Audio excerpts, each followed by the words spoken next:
시편 1편은 흔히 시편 전체의 문을 여는 일종의 관문이라고들 하죠. 오늘은 구본원 목사님의 설교를 바탕으로 이 문을 활짝 열어보려고 합니다. 우리가 너무나 당연하게 생각해왔던 복이나 성공 같은 개념들이 이 시편 1편을 통해 얼마나 새롭게 정의될 수 있는지 한번 같이 따라가 보시죠. 자, 본격적으로 시작하기 전에 우리 스스로에게 이 질문을 먼저 한번 던져보면 어떨까요? 성경이 말하는 복 있는 사람이란 과연 누구일까요? 아마 많은 분들이 부유하거나 하는 일마다 술술 풀리는 사람을 떠올릴 텐데요. 과연 그럴까요? 어쩌면 우리가 생각하는 것과는 전혀 다른 의미일지도 모릅니다. 그래서 오늘 이 시간에는 구본원 목사님의 설교가 제시하는 크게 세 가지 핵심 질문을 따라가면서 시편 1편의 진짜 의미를 파헤쳐 볼 겁니다. 첫째, 복 있는 사람은 대체 누구인가? 둘째, 진짜 형통이란 무엇인가? 그리고 마지막으로 그렇다면 환난은 도대체 왜 존재하는가? 이 답을 함께 찾아가 보겠습니다. 자, 그럼 먼저 구본원 목사님이 시편 1편을 어떻게 바라보는지부터 시작해 볼까요? 이분은 이 짧은 시가 그냥 좋은 시에 머무는 게 아니라 사실 우리 인생 전체를 관통하는 아주 거대한 질문 세 가지를 던지고 또 거기에 답하고 있다고 설명합니다. 네, 바로 이 세 가지 질문입니다. 첫 번째, 대체 복 있는 사람이란 어떤 사람인가? 두 번째, 우리가 바라는 그 형통의 진짜 의미는 무엇인가? 그리고 마지막, 인생의 고난, 그 환난의 목적은 과연 무엇인가? 이 세 가지 질문이야말로 시편 1편을 제대로 이해하는 열쇠가 됩니다. 좋습니다. 그럼 첫 번째 질문부터 한번 파고들어보죠. 복 있는 사람은 누구일까요? 여기서부터 아주 흥미로운데요. 설교는 우리가 기대하는 것과는 정반대의 아주 역설적인 정의부터 내놓기 시작합니다. 보통 복 있는 사람 하면 뭔가 대단한 걸 하는 사람을 떠올리잖아요. 그런데 정말 흥미롭게도 시편 1편은요. 뭘 하는지부터 말하지 않아요. 뭘 하지 않는지, 뭘 적극적으로 피해야 하는지부터 이야기합니다. 악인들의 꾀, 죄인들의 길, 오만한 자들의 자리, 이걸 따르지 않는 게 모든 것의 시작이라는 거죠. 그렇다면 여기서 말하는 악인, 죄인, 오만한 자들, 이들의 공통점이 뭘까요? 설교는 그 핵심을 본질적인 죄라고 딱 짚어댑니다. 그게 뭐냐면 바로 내가 내 인생의 주인이 되고 왕이 되어서 스스로 옳고 그름을 판단하려는 태도, 바로 그 상태를 말하는 거죠. 그러니까 결국 복 있는 사람이란 바로 이 자기중심적인 상태를 거부하는 사람이라는 뜻입니다. 그럼 이 본질적인 죄에 대한 해독제는 뭘까요? 바로 말씀을 가까이 하는 겁니다. 주야로 묵상한다는 게 단순히 성경을 오래 읽는다는 차원을 넘어서요. 내 삶에서 일어나는 모든 문제와 상황을 하나님의 말씀이라는 렌즈를 통해 바라보고 해석하려는 태도, 바로 그걸 의미합니다. 근데 여기서 딱 이런 생각이 들죠. 아니 솔직히 먹고 살기 바쁜데 어떻게 24시간 내내 말씀을 생각하지? 이건 좀 비현실적인 거 아니야? 네, 맞습니다. 불가능해 보이죠.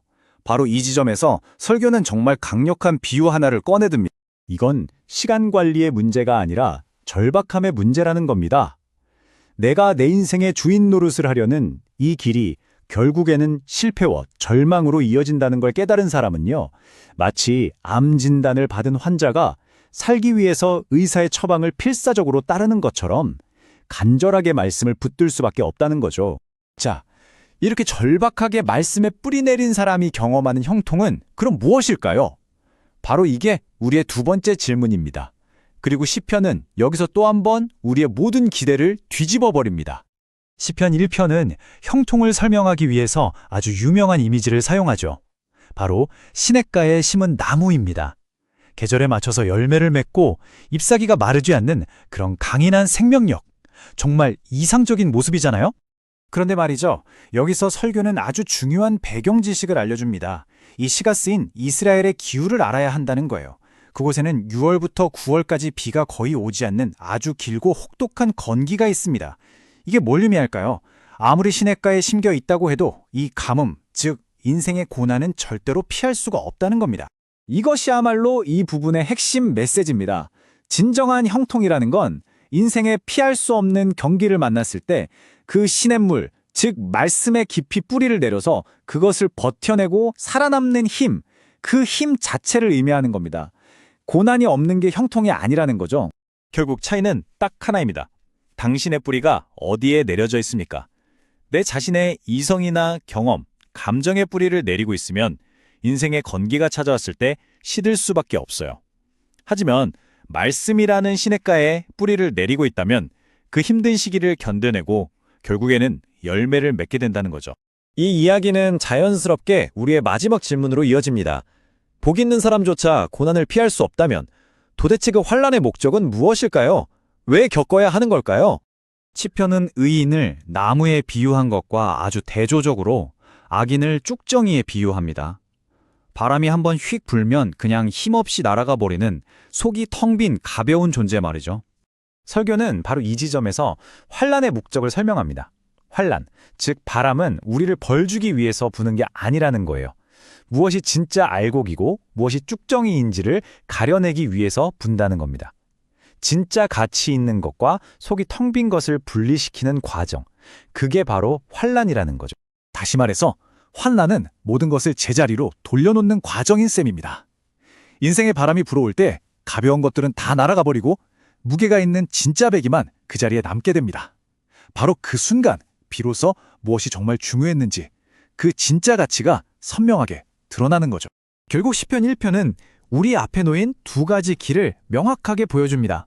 그리고 그 길의 끝, 최종 목적지는 보시는 것처럼 완전히 달라요. 한쪽은 하나님께서 인정하시는 길이고 다른 한쪽은 결국 망하는 길입니다. 자, 그럼 지금까지 살펴본 이 모든 내용을 하나의 핵심 질문으로 한번 모아보겠습니다. 오늘 분석을 통해 우리는 시편 1편이 제시하는 정말 새로운 관점을 확인했습니다.